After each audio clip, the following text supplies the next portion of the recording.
नाज़रीन, एक बादशाह था जिसकी 7 बेटियां थी। एक दिन बादशाह बेहद खुश हुआ और अपनी 7 बेटियों को बुलवाया और कहने लगा, मैं तुम सबसे एक सवाल करूंगा। अगर मुझे तुम्हारा जवाब अच्छा लगा तो तुम्हें तुम्हारी पसंद का इनाम दिया जाएगा। सब कतार में खड़ी हो जाओ और बताओ कि तुम किसका दिया खाती हो और किसका दिया पहनती हो। पहली 6 बेटियों ने जवाब दिया, ऐ अब्बा हुजूर, हम आपका दिया खाती हैं और आपका दिया पहनती हैं। ये सुनकर बादशाह बेहद खुश हुआ और उन बेटियों को उनकी पसंद की चीजें दे दी। जब सबसे छोटी बेटी की बारी आई तो बादशाह ने उसकी जानिब देखा। उसकी आंखों में मासूमियत और एतमाद छलक रहा था। वो धीरे से मुस्कुराई और अपने साफ और मजबूत लहजे में बोली, ऐ अब्बा हुजूर, मैं अल्लाह का दिया हुआ खाती हूँ और अल्लाह का दिया हुआ पहनती हूँ। यही मेरा नसीब है जो मेरे रब ने मेरे लिए लिखा है। जो कुछ भी मेरे पास है वो उसी की इनायत है। ये अल्फाज सुनकर दरबार में एक लम्हे के लिए खामोशी छा गई। ये जवाब एक आम जुमला नहीं था, बल्कि तवक्कुल, शुक्र और हकीकी समझ का आगाज था। उसके लहजे में ऐसी गहराई थी कि हर शख्स हैरत ज़दा हो गया। उसकी बात में एक गैर मामूली सच्चाई और आजिज़ी छुपी थी, जैसे वो दुनिया की तमाम नेमतों को हकीकी मालिक की तरफ मंसूब कर रही हो। बादशाह के चेहरे पर गुस्से और हैरत के मिले जुले जज्बात थे। वो शायद ऐसे जवाब की तवक्को नहीं कर रहा था, लेकिन ये छोटी सी शहजादी अपनी उम्र से कहीं ज्यादा समझदार और दाना लग रही थी। उसकी बात में एक खामोश पैगाम ये भी था कि हकीकी शुक्रगुजारी इंसान को जमीन से उठाकर आसमान की बुलंदियों तक पहुंचा सकती है, बशर्ते कि वो दिल से अल्लाह पर यकीन रखे। बादशाह ये सुनकर गुस्से से कांप उठा। उसके चेहरे पर गुस्से की सुर्खी नुमाया हो गई और धाड़ते हुए बोला, ऐ कमबख्त, तुमने मेरी नाशुक्री की है, मेरे एहसानात को नजरअंदाज किया है। ऐसी गुस्ताखी की सजा जरूर मिलेगी। दरबार में सब लोग खामोश हो गए। छोटी शहजादी ने नरमी से जवाब दिया, जो हुक्म अब्बा हुजूर। उसके लहजे में न ही कोई खौफ था न बगावत, बल्कि सिर्फ आजिज़ी और अल्लाह पर यकीन की झलक थी। बादशाह गुस्से में आकर बोला, इस गुस्ताख को मौत की सजा दी जाए। सिपाहियों, इसे फौरन फांसी के लिए तैयार करो। ये सुनकर दरबार में हलचल सी मच गई। बादशाह की छोटी बेटी पर मौत की सजा सुनाना एक गैर मामूली बात थी। सबकी नजरें शहजादी पर थी, जो उस वक्त पुरसुकून खड़ी थी। उसके चेहरे पर खौफ का कोई निशान नहीं था, बल्कि एक अजीब सा इत्मीनान था, जैसे वो जानती हो कि उसका रब उसके साथ है। इसी दौरान बादशाह का वजीर आगे बढ़ा। वो बादशाह के करीब आकर बोला, ऐ आलिजा, अगर इजाजत हो तो कुछ अर्ज करूं। बादशाह ने गुस्से से उसकी तरफ देखा और कहा, बोलो, लेकिन जल्दी करो। वजीर ने नरमी से कहा, बादशाह सलामत, यह आपकी अपनी बेटी है। अगरचे इसके अल्फाज आपको नागवार गुजरे हैं, लेकिन ये इसकी समझ और अकीदे का इजहार है। क्या ये बेहतर ना होगा कि आप इसे जंगल में छोड़ दें? वहां ये अपनी बात को सच साबित करने की कोशिश करेगी और हमें यह भी मालूम हो जाएगा कि आया ये वाकई अपने रब पर इतना तवक्कुल रखती है। बादशाह ने वजीर की बात सुनकर गहरी सांस ली और लम्हे भर के लिए सोचा। फिर वो सिपाहियों की तरफ मुड़कर बोला, ठीक है, इसे फांसी के बजाय जंगल में छोड़ाओ। मैं देखना चाहता हूँ कि ये मेरे बगैर कैसे अल्लाह का दिया खाती है और अपने नसीब का पहनती है। सिपाही आगे बढ़े और शहजादी को ले जाने लगे, लेकिन शहजादी के चेहरे पर अब भी सुकून था, जैसे वो जानती हो कि ये आजमाइश भी उसके लिए अल्लाह की रहमत का दरवाजा खोलेगी। दरबार में मौजूद सभी लोग हैरान थे कि ये लड़की किस कदर मजबूत ईमान और हौसले की मालिक है। शहजादी से तमाम जेवरात और कपड़े ले लिए गए और उसे तन्हा जंगल में छोड़ दिया गया, लेकिन शहजादी मुतमईन रही। उसका तवक्कुल अल्लाह पर था। वो जानती थी कि जो रिस्क अल्लाह ने उसके नसीब में लिखा है वो उसे जरूर मिलेगा। रात के करीब शहजादी ने जंगल में लकड़ियां इकट्ठी की ताकि आग जलाई जा सके। लकड़ियां तलाश करते करते उसने एक झोंपड़ी देखी, जिसके बाहर एक बकरी बंधी हुई थी और अंदर से किसी के खांसने की आवाज आ रही थी। शहजादी ने झोंपड़ी के अंदर जाकर देखा तो वहां एक बीमार बुजुर्ग चारपाई पर लेटा हुआ था। वो पानी पानी पुकार रहा था। शहजादी ने मटके से पानी निकाला और बुजुर्ग को पिला दिया। झोंपड़ी की सफाई भी की। बुजुर्ग ने पूछा, बेटी, तुम कौन हो और इतने बड़े जंगल में अकेली क्या कर रही हो? शहजादी ने अपना सारा हाल बयान कर दिया। सुबह के वक्त बुजुर्ग ने कहा, मैं शहर काम पर जा रहा हूँ और 7-8 दिन के बाद वापस आऊंगा। तुम यहीं रहो। झोपड़ी में खाने पीने का सामान मौजूद है, साथ ही नदी है, पानी भर लेना, बकरी का दूध भी निकाल लेना। ये कहकर बुजुर्ग चला गया। जब रात होती तो शहजादी बकरी का दूध निकालकर आधा अपने लिए रख लेती है और आधा दूध एक बर्तन में डालकर झोपड़ी के बाहर रख देती है। उसका ख्याल होता है कि अगर कोई जानवर या परिंदा भूखा प्यासा होगा तो वो दूध पी लेगा, फिर वो इत्मीनान के साथ सो जाती है। सुबह सवेरे जब शहजादी की आंखें खुलती है तो परिंदों की चहचहाहट और ठंडी हवा के झोंके उसे जगा देते हैं। वो धीरे से उठती है और झोपड़ी का दरवाजा खोलती है। जैसे ही वो बाहर कदम रखती है, उसकी नजरें बर्तन पर पड़ती है जो खाली होता है, लेकिन बर्तन के पास एक अजीब सी रोशनी झिलमिलाती है। शहजादी करीब जाती है और देखती है कि वहां एक इंतहाई कीमती लाल पड़ा है जो सूरज की रोशनी में दमक रहा होता है।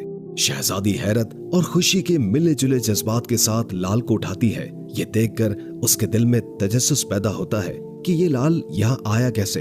फिर उसकी नजर बर्तन के इर्द गिर्द जमीन पर पड़ती है जहाँ सांप के निशानात साफ दिखाई देते हैं। उसके दिमाग में फौरन बचपन की एक कहानी गूंजती है जो उसे उसकी दादी अम्मा ने सुनाई थी। दादी कहा करती थी, जब कोई सांप खुश होता है या किसी से मुतासिर होता है तो वो अपनी खुशी के इजहार के तौर पर एक कीमती लाल उगल देता है जो हीरो से भी ज्यादा कीमती होता है। ये ख्याल आते ही शहजादी के चेहरे पर एक मुस्कुराहट आ जाती है। वो सोचती है शायद ये वही सांप था जो रात को दूध पीने आया होगा। वो भूखा और प्यासा था और दूध पीकर खुश हो गया। अपनी खुशी के इजहार के तौर पर उसने ये कीमती लाल यहाँ छोड़ दिया। शहजादी लाल को गौर से देखती है। उसकी चमक आंखों को खीरा कर देने वाली होती है। वो दिल में शुक्र अदा करती है और सोचती है यह अल्लाह की तरफ से एक और निशानी है कि वो अपने बंदों को कभी अकेला नहीं छोड़ता।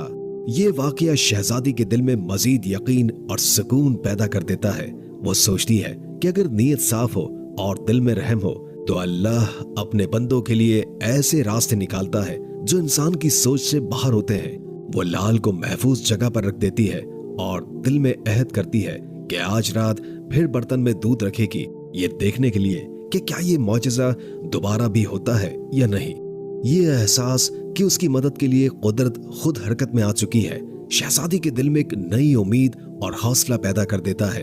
वो अपनी आजमाइश को अल्लाह की रहमत में बदलता हुआ देखती है और दिल ही दिल में मुस्कुरा कर कहती है, अल्लाह का शुक्र है जिसने मेरे सब्र और तवक्कुल को रायगा नहीं जाने दिया।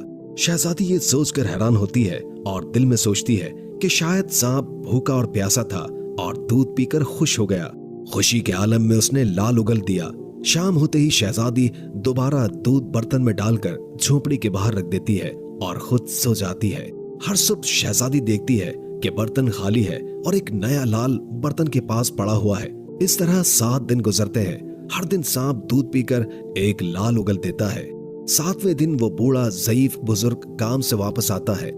शहजादी उसे पूरा वाकया सुनाती है और 3 लाल उसे दे देती है। वो कहती है, आप शहर जाएं और इन लालों को बेचकर महल बनाने का सामान और मजदूर ले आएं।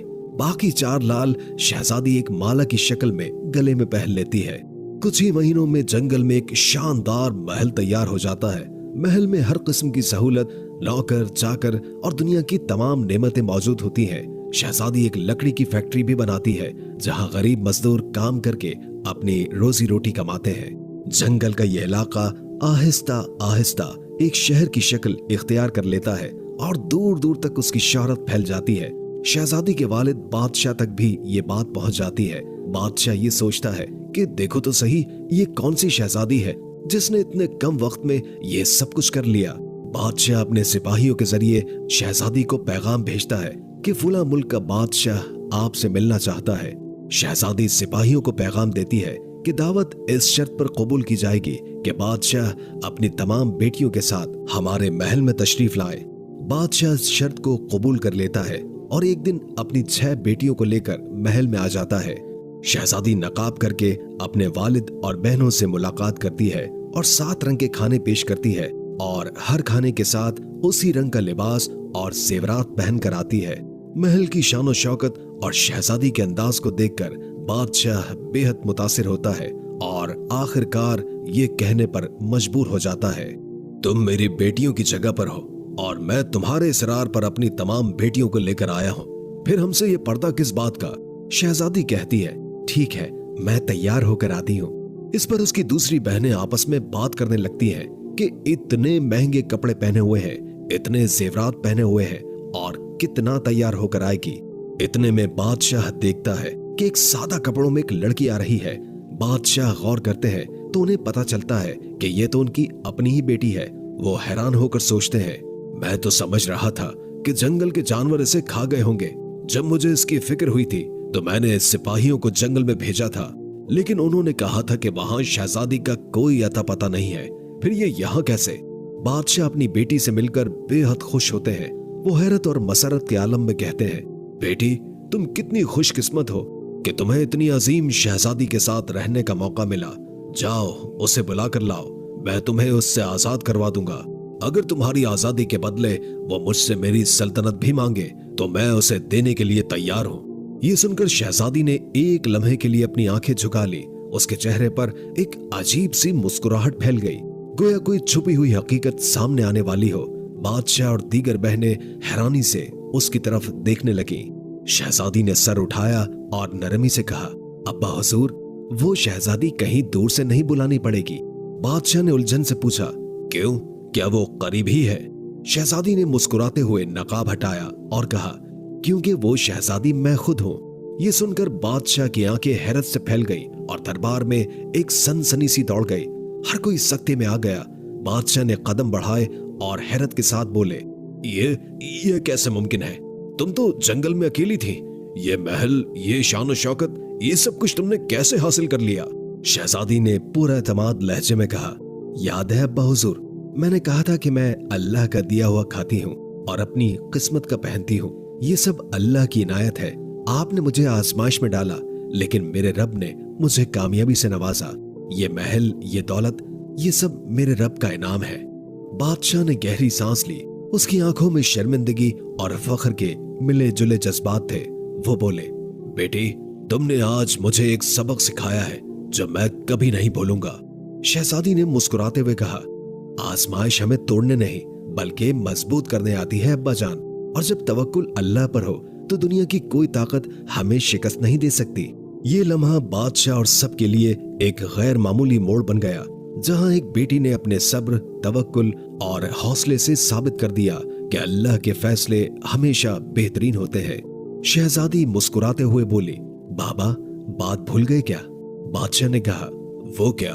शहजादी ने कहा, मैंने आपसे कहा था कि मैं अल्लाह का दिया हुआ खाती हूँ और अपनी किस्मत का पहनती हूँ। देखिए, मैं अल्लाह का दिया हुआ ही खा रही हूँ और अपनी किस्मत का ही पहन रही हूँ। ये सब मुझे मेरे अल्लाह ने अता किया है। शहजादी ने मजीद कहा, बाबा जान, अल्लाह ने मुझे कहां से कहां पहुंचा दिया है और आज मैं आपसे भी ज्यादा अमीर हूँ। ये सुनकर बाकी तमाम शहजादियां दिल में सोचने लगी, काश तब हमने भी यही कहा होता कि हम अल्लाह का दिया हुआ खाते हैं और अपनी किस्मत का पहनते हैं। इस कहानी से सबक मिलता है कि हमेशा अल्लाह ताला जिस हाल में भी रखे उस पर खुश रहना चाहिए।